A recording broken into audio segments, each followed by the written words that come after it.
ಇತ್ತೀಚೆಗೆ ವಿದ್ಯಾರ್ಥಿಗಳು ಸಖತ್ ವೈಲೆಂಟ್ ಆಗ್ತಿದ್ದಾರೆ. ಸಣ್ಣ ಪುಟ್ಟ ವಿಚಾರಗಳಿಗೆ ಕಿರಿಕ್ ಮಾಡಿಕೊಂಡು ಜೀವಕ್ಕೆ ಕುತ್ತು ತಂದುಕೊಳ್ತಿದ್ದಾರೆ.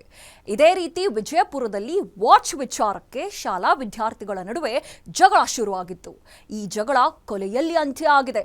5ನೇ ತರಗತಿ ವಿದ್ಯಾರ್ಥಿ ವಾಚ್ ಧರಿಸಿ ಶಾಲೆಗೆ ಹೋಗಿದ್ದೇ ಆತನ ಪ್ರಾಣಕ್ಕೆ ಕುತ್ತು ತಂದಿದೆ. ಏನಿದು ವಾಚ್ ಗಲಾಟೆ ಅಂತ ಡೀಟೇಲ್ ಆಗಿ ತೋರಿಸ್ತೀವಿ ನೋಡಿ.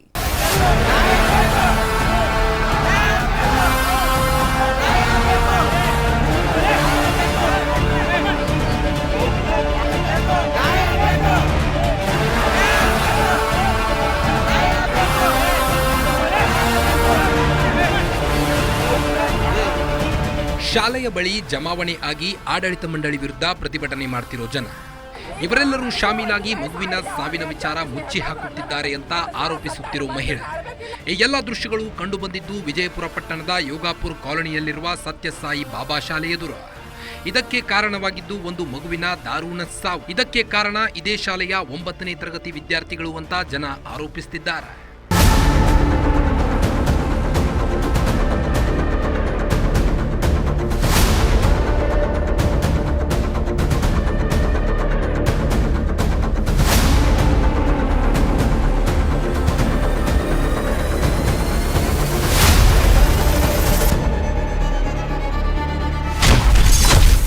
ಕೈಗೆ ಕಟ್ಟಿಕೊಳ್ಳುವ ವಾಚ್ ವಿಚಾರಕ್ಕೆ ವಿದ್ಯಾರ್ಥಿಗಳ ಜಗಳ.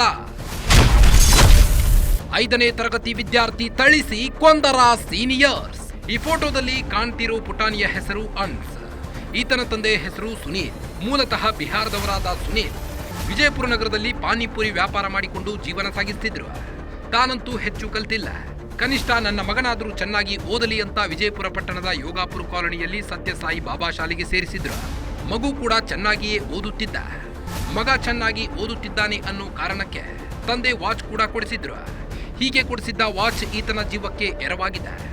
5ನೇ ತರಗತಿ ವಿದ್ಯಾರ್ಥಿ ತಮ್ಮ ಎದುರೇ ವಾಚ್ ಕಟ್ಟಿಕೊಂಡು ಓಡಾಡ್ತಿದ್ದಾನೆ ಅಂತ ಕೆರಳಿದ 9ನೇ ತರಗತಿ ವಿದ್ಯಾರ್ಥಿಗಳು ಬಾಲಕನನ್ನ ಥಳಿಸಿಕೊಂಡಿದ್ದಾರೆ ಅಂತ ಜನ ಆರೋಪ ಮಾಡ್ತಿದ್ದಾರೆ.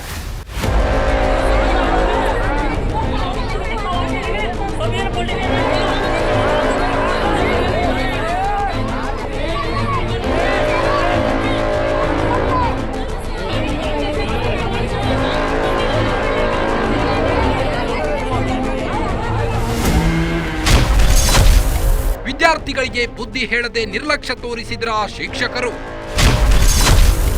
ನಿಮ್ಮ ಮಗು ಏನು ಸತ್ತಿದ್ದಾನ ಅಂತ ಪ್ರಶ್ನಿಸಿದ್ರಂತೆ ಟೀಚರ್ಸ್. ಆಗಸ್ಟ್ 2, 2025 ಶನಿವಾರ ಎಂದಿನಂತೆ ಆನ್ಸ್ ಶಾಲೆಗೆ ಹೋಗಿದ್ದ.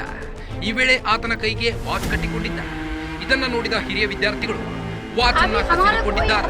ಈ ವೇಳೆ ಅದನ್ನ ವಿರೋಧಿಸಿದ ಆನ್ಸ್ ಮೇಲೆ ಹಲ್ಲೆ ಮಾಡಿದ್ದಾರೆ ಅಂತ ಪೋಷಕರು ಹೇಳಿದರು. ವಾಚ್ ವಿಚಾರಕ್ಕೆ ತಮ್ಮ ಮಗನ ಮೇಲೆ ಹಿರಿಯ ವಿದ್ಯಾರ್ಥಿಗಳು ಹಲ್ಲೆ ಮಾಡಿದ್ದಾರೆ. ಅವರ ವಿರುದ್ಧ ಕ್ರಮ ಕೈಗೊಳ್ಳಿ ಅಂತ ಶಾಲಾ ಆಡಳಿತ ಮಂಡಳಿ ಗಮನಕ್ಕೆ ತಂದಿದ್ದರಂತೆ. ಆದರೆ ಹಿರಿಯ ವಿದ್ಯಾರ್ಥಿಗಳನ್ನ ಕರೆದು ಬುದ್ಧಿ ಹೇಳುವ ಬದಲು ನಿಮ್ಮ ಮಗ ಏನು ಸತ್ತಿದ್ದಾನ, ಏನು ಆಗಿಲ್ವಲ್ಲ, ಸಣ್ಣ ಪುಟ್ಟ ಗಲಾಟೆ ನಡೆಯುತ್ತೆ, ನಿಮ್ಮ ಮಗನನ್ನ ಆಸ್ಪತ್ರೆಗೆ ಕರೆದುಕೊಂಡು ಹೋಗಿ ಅಂತ ಶಿಕ್ಷಕರು ನಿರ್ಲಕ್ಷ್ಯದ ಮಾತುಗಳನ್ನಾಡಿದರು ಅಂತ ಸ್ಥಳೀಯರು ಆರೋಪಿಸಿದ್ದಾರೆ. ಮಾಡ್ಕೊಂಡು ರೋಡ್ ಮೇಲೆ ಕೂತು ತಿನ್ನೋರಿ ಅವ್ರು ಇಲ್ಲಿಯವ್ರು ಇದ್ರೆ ನಮ್ಮ ಓಣ್ಯನವ್ರಾದ್ರೆ ಹೆಂಗಾರ ಆತಿತ್ತು.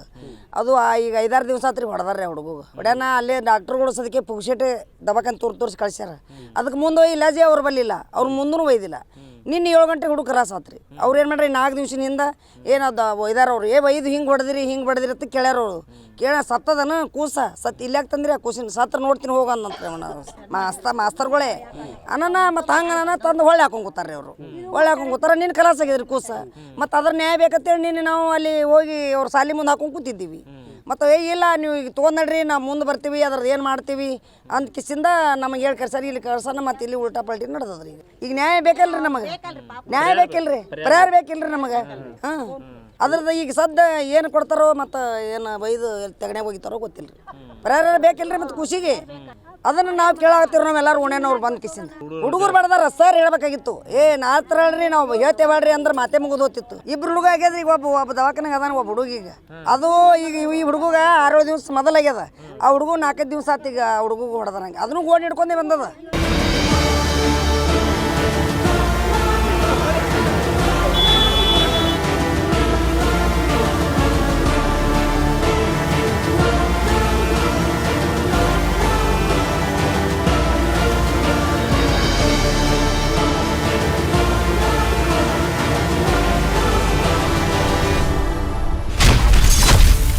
ಇನ್ನು ಒಬ್ಬನಿಗೆ ಥಳಿಸಿದ್ದಾರಂತೆ ಹಿರಿಯ ವಿದ್ಯಾರ್ಥಿಗಳು.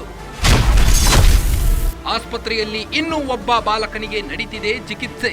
ವಿಜಯಪುರ ಪಟ್ಟಣದ ಯೋಗಾಪುರ ಕಾಲನಿಯಲ್ಲಿರೋ ಸತ್ಯಸಾಯಿ ಬಾಬಾ ಶಾಲೆಯ 9ನೇ ತರಗತಿ ವಿದ್ಯಾರ್ಥಿಗಳು ಪದೇ ಪದೇ ಪುಂಡಾಟ ಮೆರೆಸಿದ್ದಾರೆ. ಅವರನ್ನ ಹದ್ದುಬಸ್ತಿನಲ್ಲಿಡಲು ಶಿಕ್ಷಕರು ತಯಾರಿಲ್ಲ ಅಂತ ಸ್ಥಳೀಯರು ಆರೋಪಿಸಿದ್ದಾರೆ. ಕೇವಲ ಆನ್ಸ್ ಮಾತ್ರವೇ ಅಲ್ಲ, ಮತ್ತೊಬ್ಬ ವಿದ್ಯಾರ್ಥಿಯು ಹಿರಿಯ ವಿದ್ಯಾರ್ಥಿಗಳು ಥಳಿಸಿದ್ದಾರೆ ಅನ್ನೋ ಆರೋಪ ಕೇಳಿಬಂದಿದೆ. ಅಲ್ಲದೆ ಆ ಹುಡುಗನಿಗೆ ಆಸ್ಪತ್ರೆಯಲ್ಲಿ ಚಿಕಿತ್ಸೆ ನೀಡಲಾಗ್ತಿದೆ ಅಂತ ಆತನ ಅಜ್ಜಿ ಲಾಲ್ ಬಿ ಹೇಳಿದ್ದಾರೆ. ಸಾಯಿಬಾಬಾ ಸಾಲಿಗೆ ಹೋಗಿದ್ದ. ಅದು ಹುಡುಗಗ 4 ದಿನ ಆಯ್ತು ರೀ ಹೊಡೆದು. 4 ದಿನ ಆಯ್ತು ಹೊಡೆದು ಕೆಸಿಂದು ಅವ್ರವ್ವ ಮನ್ಯಾಗಿದ್ಲು ತೊಗೊಂಡು ಹಾರ್ಲು ಹುಡುಗಗ ಚಲೋ ಆಯ್ತು. ಮತ್ತು ಯಾರು ಇರ್ಲಿಕ್ಕಂದ್ರೆ ಸಾಯ ಮಾತ. ಇಲ್ಲಿ ಅಡ್ಕಿಗೆ ಹೊಡೆದಾರ, ಎದಿಗೆ ಹೊಡೆದಾರ, ಬೆನ್ನಾಗ ಹೊಡೆದಾರ. ಒಂದು ಸಾವಿರ ಮೀನು ಮರಿ ಒಳ್ಯಾಡ್ದಂಗೆ ಆಗಿ ಬಂದು ಮನ್ಯಾಗ ಬೀಳೋಣ. ಅವ್ರು ಹೋಗಿ ಕೇಳೋಣ ಏನಾಗ್ಯದ, ಹೋಗಿ ನೀನು ಯಾಕೆ ಬಂದಿದ್ದೀ ಅಂದ್ರತ್ತ. 4 ಹುಡುಗರು ಕೂಡಿ ಹೊಡೆದಾರ.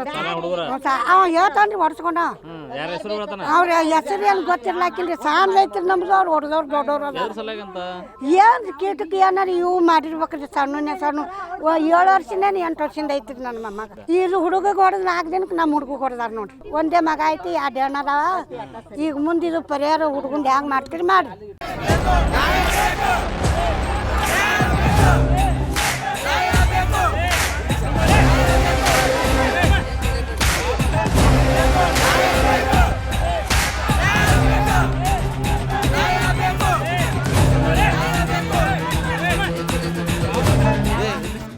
ವಿಜಯಪುರ ಪಟ್ಟಣದ ಯೋಗಾಪುರ ಕಾಲನಿಯಲ್ಲಿರೋ ಸತ್ಯಸಾಯಿ ಬಾಬಾ ಶಾಲೆಯ 9ನೇ ತರಗತಿ ವಿದ್ಯಾರ್ಥಿಗಳ ಪುಂಡಾಟ ಜಾಸ್ತಿಯಾಗಿದೆ. ಅದನ್ನ ಆಡಳಿತ ಮಂಡಳಿಯವರು ಕಂಟ್ರೋಲ್ ಮಾಡ್ತಿಲ್ಲ. ಆಡಳಿತ ಮಂಡಳಿಯವರ ನಿರ್ಲಕ್ಷ್ಯದಿಂದಲೇ ಶಾಲೆಯಲ್ಲಿ ಕಿರಿಯ ವಿದ್ಯಾರ್ಥಿಗಳ ಮೇಲೆ ಪದೇ ಪದೇ ಹಲ್ಲೆಗಳು ನಡೀತಿವೆ. ಹೀಗೆ ಹಿರಿಯ ವಿದ್ಯಾರ್ಥಿಗಳು ನಡೆಸುತ್ತಿರೋ ಪುಂಡಾಟಕ್ಕೆ ಈಗ ಒಂದು ಮಗುವಿನ ಜೀವವೇ ಹೋಗಿದೆ. ಇಷ್ಟಾದರೂ ಶಾಲಾ ಆಡಳಿತ ಮಂಡಳಿ ನಿರ್ಲಕ್ಷ್ಯದಿಂದ ನಡೆದುಕೊಳ್ಳುತ್ತಿದೆ ಅಂತ ರೊಚ್ಚಿಗೆದ್ದ ಯೋಗಾಪುರ ಕಾಲನಿಯ ಜನ ವಿದ್ಯಾರ್ಥಿಗಳಿಂದ ಥಳಿತಕ್ಕೆ ಒಳಗಾಗಿ ಮೃತಪಟ್ಟ ಬಾಲಕನ ಶವ ಇಟ್ಟು ಶಾಲೆ ಎದುರು ಪ್ರತಿಭಟನೆ ಮಾಡಿದರು.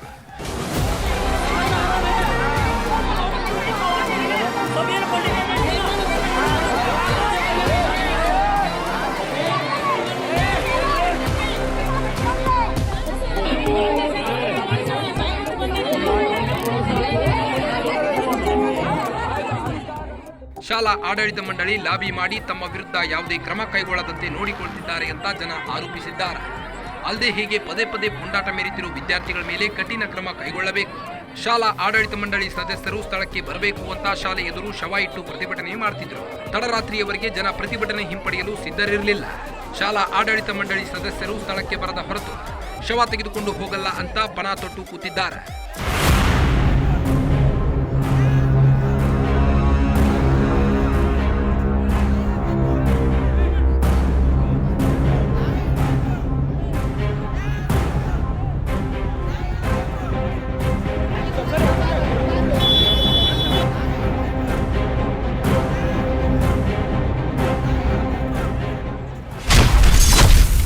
ಜನರ ಮನವೊಲಿಸಿ ಬಾಲಕನ ಶವ ಕೊಂಡೊಯ್ದ ಪೊಲೀಸರು.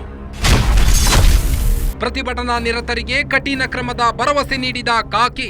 ವಿಜಯಪುರ ಪಟ್ಟಣದ ಯೋಗಾಪುರ ಕಾಲನಿಯಲ್ಲಿರೋ ಸತ್ಯಸಾಯಿ ಬಾಬಾ ಶಾಲೆಯಲ್ಲಿ ಹಿರಿಯ ವಿದ್ಯಾರ್ಥಿಗಳು ಪುಂಡಾಟಕ್ಕೆ ಕೊನೆಯೇ ಇಲ್ಲದಾಗಿದೆ.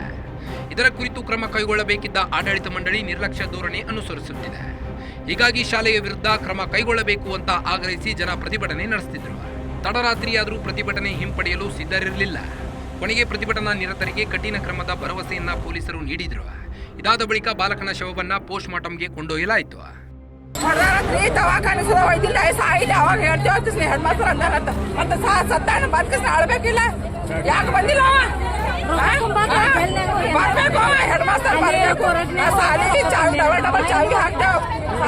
ಕೊಡಂಗಿಲ್ಲ ನಾವು ಎಲ್ಲ ಹೋಯ್ತಾರ ರೇಷನ್ ಹೋಯ್ತಾರ ಎಲ್ಲ ಹೋಯ್ತಾರ ಒಯ್ಲಿ.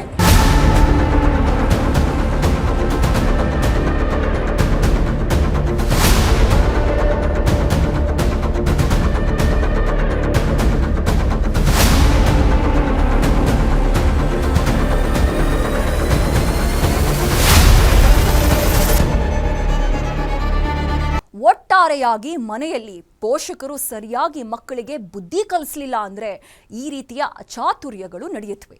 ಕೇವಲ ಒಂದು ವಾಚ್ಗಾಗಿ 5ನೇ ತರಗತಿ ವಿದ್ಯಾರ್ಥಿಯ ಜೀವವೇ ಹೋಗಿದೆ. ಇನ್ನಾದರೂ ಶಿಕ್ಷಕರು ಪೋಷಕರು ಎಚ್ಚೆತ್ತುಕೊಂಡ್ರೆ ಈ ರೀತಿಯಾದ ಅಚಾತುರ್ಯಗಳು ನಡೆಯದಂತೆ ತಡಿಬಹುದು ಅನ್ನೋದು ನಮ್ಮ ಆಶಯ. ಇದಾಗಿತ್ತು ಹೊತ್ತಿನ ವಿಶೇಷ. ನೋಡ್ತಾ ಇರಿ ಇದು ಗ್ಯಾರಂಟಿ ನ್ಯೂಸ್, ಸುದ್ದಿ ಖಚಿತ, ನ್ಯಾಯ ನಿಶ್ಚಿತ.